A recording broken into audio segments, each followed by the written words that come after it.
Hello Sabercats, welcome to Etched News, Fossil Ridge High School's outlet for news, entertainment, sports, and weather. I'm Bailey Gannett. And I'm Vicky Bonema. Now to start off your broadcast, we roll over to Logan Spieler for sports. Hey Fossil, the girls basketball team went 2-0 in their first two playoff games earlier this week. They also played last night, but unfortunately, this broadcast was recorded yesterday morning and I don't have the scores yet. In other news, the boys basketball team also went 2-0 this week with wins over Mullen and Legend. They played tonight at the Denver Coliseum. Back to you guys. Alpha Theta is hosting a Pi Day 5K on March 29th.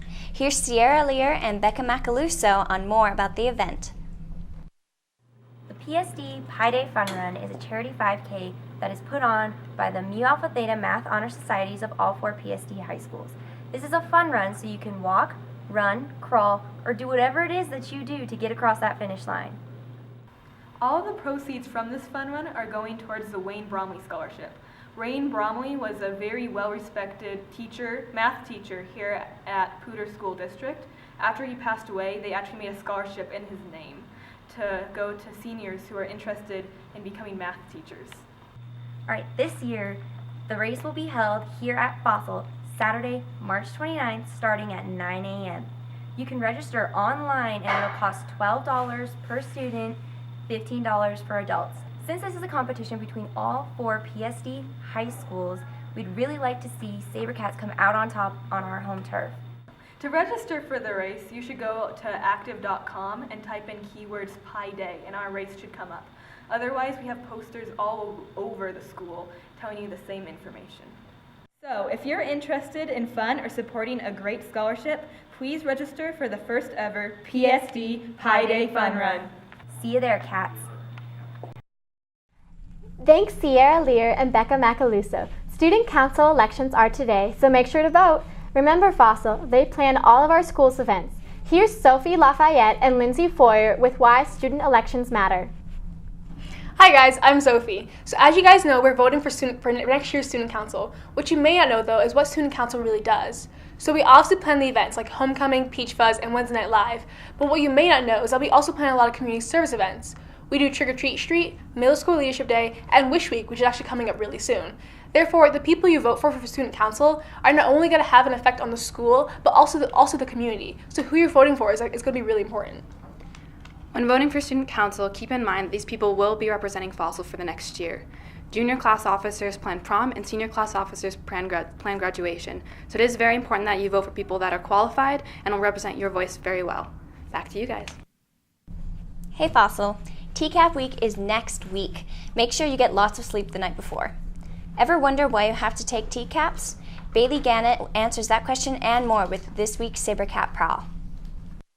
This week's Sabercat Prowl question is regarding whether or not it's important to try hard on TCAPs. It's important to try on the TCAPs because the better performance you do, the more money the school gets. That's what I think I've heard from everyone. It's important to try on TCAPs because it helps you prepare for standardized tests like the ACT and the SAT. I think it's important to try on TCAPs because the scores stay with you, and it's not so much about the scores but just like the feeling afterwards. Like if you tried, then you have like really good feeling afterwards, but if you didn't, you kind of have like that lingering negativity. So it's always good to try. I think it's important to do your best on TCAP for a number of reasons. First of all, it does become part of the body of evidence about how good a student has done throughout their academic career. Second, I think as every student knows, the schools are evaluated based on TCAP scores.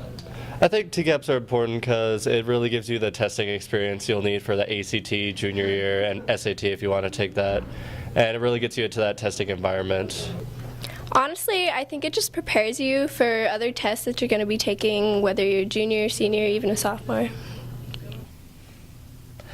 So why do well on TCAPs? First of all, the test scores from TCAPs do show up on a student's transcript, so it's right out there in public for everyone to see, and we know if you tried or not. Second of all, we use that data as a school to help our school grow and look at the overall performance of our student body and identify weaknesses and strengths so we can allocate resources to be better educators.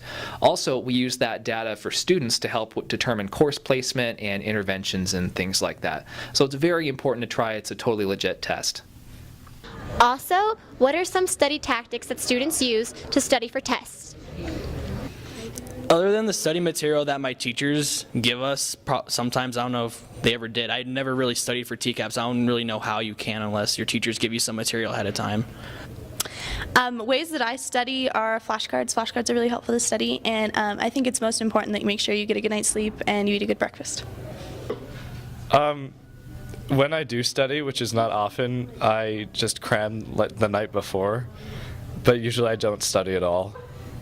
I like to do verbal review, and so I just study with one of my parents and do that, and I always make sure to fill out study guides and to look online if I get the chance. Well, most of the time I either go and review stuff with my dad, or I go and look online, or just go through old papers from teachers. Speaking of tests, your deadline to sign up for AP Test is March 15th. Make sure to sign up. Now here's Thomas Muelling with your weekly weather update. Oh, hey Fossil, I didn't see you there. I'm going to give you the scoop on the weather this week. So on Friday, it's going to be a high of 45 and a low of 26. On Saturday, it's going to be a high of 47 and a low of 27. And on Sunday, it's going to be a high of 61 and a low of 35. That is shorts weather, Fossil. Monday, it's going to be a high of 59 and a low of 34 over there. And that is also shorts weather. And on Tuesday, it's going to be a high of 50 and a low of 29. That's getting a little colder.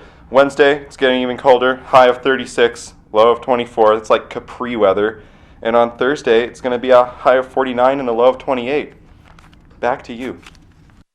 That's all for today's SaberCats. For more news, entertainment, sports, and more, go to eistone.org. I'm Bailey Gannett. And I'm Vicki Bonema. Thanks for watching Etched in Stone News.